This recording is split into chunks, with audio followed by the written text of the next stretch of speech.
உங்கள் favourite TV ஷோக்களை இனி miss பண்ண தேவையில்லை. ZEE5 இல் முற்றிலும் இலவசமாக காணுங்கள், இங்கேயும் எப்பொழுதும். அதாவது ஒருத்தர் பத்தி தெரிஞ்சுக்க ஒரே ஒரு விஷயம் மட்டும் போதும்.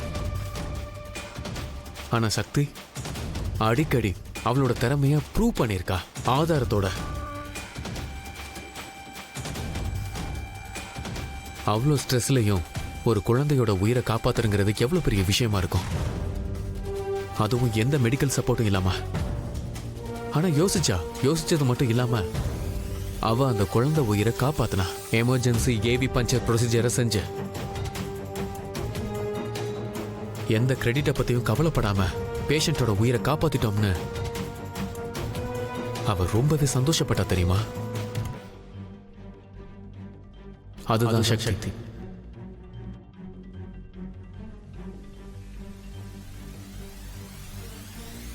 5 நிமிஷம் முன்னாடி வரைக்கும் அவளால சொந்த கால்ல நிக்க கூட முடியல. ஆனா இப்ப அவ உள்ள இன்டர்வியூக்கு போயிருக்கா. இது வைராக்கியம் தானே? அதுதான் சக்தி. இந்த மாதிரி பொண்ணு டாக்டர் ஆகியே தீரணும்.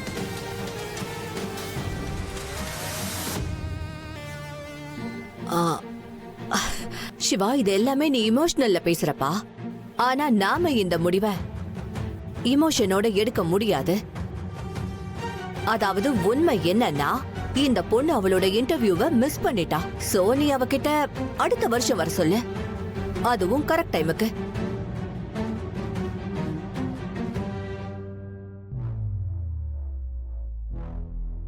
இன்னொரு உண்மையும் இருக்கு. நாம இந்த ப்ரோக்ராமை ஏழைங்களுக்காக தான் ஸ்டார்ட் பண்ணி வச்சோம்.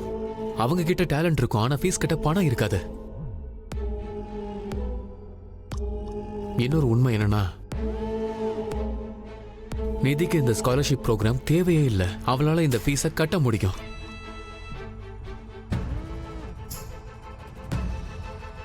இன்னொரு உண்மையும் இருக்கு.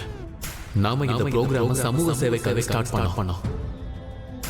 நம்மளோட ஃப்ரெண்ட்ஸ் அண்ட் ரிலேட்டிவ்ஸ் ஃபேவருக்காக இல்லை.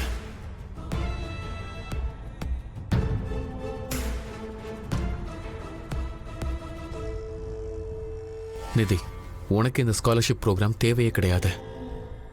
ஒருத்தருடைய சிபாரிசோட நீ டாக்டர் ஆனா நல்லாவாக இருக்கும் சொல்லு.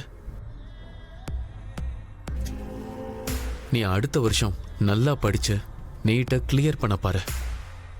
சொந்த முயற்சியில டாக்டர் ஆகிறதே ஒரு தனி கெத்து தான். All the best. ஆனா சித்தி, நானும் தாத்தாவும் இந்த ஸ்காலர்ஷிப் ப்ரோக்ராமை எதுக்காக ஆரம்பிச்சோம் தெரியுமா? சக்தி மாதிரியான ஆளுங்களுக்கு ஹெல்ப் பண்றதுக்காக தான். நான் வேணா மாறி இருக்கலாம், ஆனா இந்த ஸ்காலர்ஷிப் ப்ரோக்ராமுடைய பர்பஸை மறக்கல.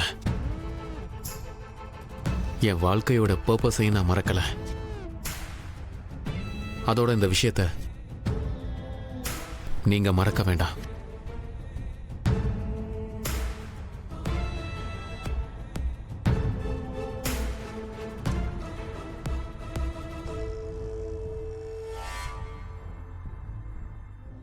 ZEE5 ஆப்பை டவுன்லோட் செய்து அனைத்து எபிசோடுகளையும் இலவசமாக பாருங்க.